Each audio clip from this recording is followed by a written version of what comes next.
ये सवाल अगर आ गया कंपोजिशन ऑफ फंक्शंस का, और वो भी किनका, नॉन यूनिफॉर्म फंक्शंस का। तो जब भी नॉन यूनिफॉर्म फंक्शंस आए, उनका कंपोजिशन निकालना पड़े, वो सवाल बहुत इंपॉर्टेंट है। दो सवाल मैंने ऑलरेडी करवाए थे आपको टाइप्स ऑफ फंक्शंस पहले वीडियो के अंदर, जिसका लिंक आपको यहाँ ऊपर मिल जाएगा। बहुत ही इंपॉर्टेंट आइडिया है कंपोजिशन ऑफ फंक्शंस निकालना। तो अपन को यहाँ पे रेंज चाहिए एफ ऑफ जी एक्स की, तो एफ ऑफ जी एक्स निकालो। एफ ऑफ जी एक्स निकालने के लिए पहला आइडिया क्या है, एफ एक्स के अंदर जहां जहां एक्स है वहां जी एक्स रख दो। तो एफ एक्स ये वाला है, तो ये बन गया 2 + 2 ऑफ जी एक्स। जब जी एक्स की वैल्यू कहां से कहां तक हो, जीरो से छोटी हो, -1 या उससे बड़ी हो। और इधर रख दो 1 - GX/3। जब जी एक्स की वैल्यू क्या हो, 3 या 3 से छोटी हो, और 0 या 0 से बड़ी हो। बात क्लियर हुई। अब मुझे जीएक्स को हैंडल करना जरूरी है, क्योंकि जीएक्स की जगह ही तो मेरे को बातें रखनी है एक्स के अंदर। तो जीएक्स का अगर ग्राफ बना सकूं तो बेस्ट है। बट जीएक्स का मैं ग्राफ बना सकता हूं, बाकायदा ग्राफ बना सकता हूं एक्स और जीएक्स का।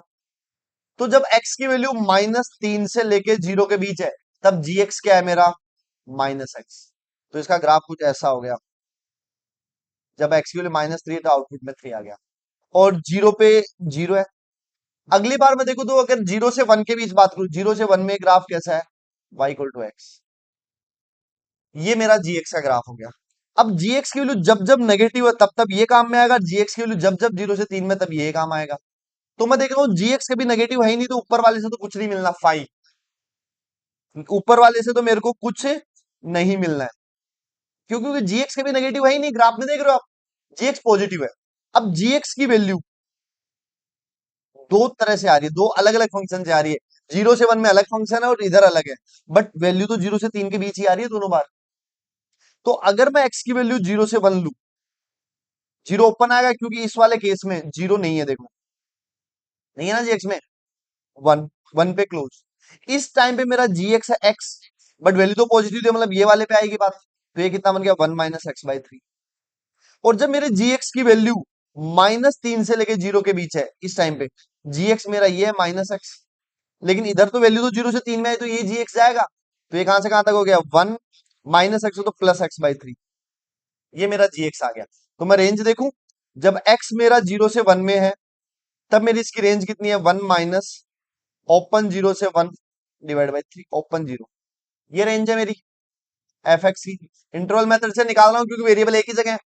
तो ये कितना आ गया, 1 माइनस अलग अलग डिवाइड किया, 0 से 1/3। तो ये रेंज कहां से कहां तक आ गई, ये रेंज आ गई 2/3 से लेके 1 तक। इस केस में जब x की वैल्यू 0 से 1 में है, तब एफ ऑफ जी एक्स की वैल्यू 2/3 से 1 के बीच है। दूसरा केस जब x की वैल्यू -3 से 0 के बीच है, तो मेरा एफ ऑफ जी एक्स कहां से कहां तक आया है, तब मेरे एफ ऑफ जी एक्स की जो रेंज है, एफ ऑफ जी एक्स, वो कहां से कहां तक आएगा, ग्राफ है 1 + x/3। यही नहीं है क्या, तो x की जगह क्या रख दूं मैं, -3 से 0 / 3।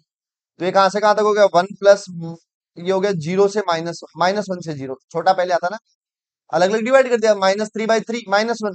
तो ये ओवरऑल रेंज आ गई 0 से लेके 1 तक। तो मेरी फाइनल रेंज इन दोनों का यूनियन होगी, जो कि कहां से कहां तक होगी, 0 से 1, है ना। तो ये एफ ऑफ जी एक्स की रेंज आ गई। तो पूरा खेल इस सवाल में कंपोजिशन निकालने का था। अगर आपको कंपोजिशन निकालना है तो आप कर सकते हो, तो क्लोज 0 से क्लोज 1, थर्ड ऑप्शन इसका आंसर हो गया। उम्मीद आपको ये सवाल समझ में आया होगा।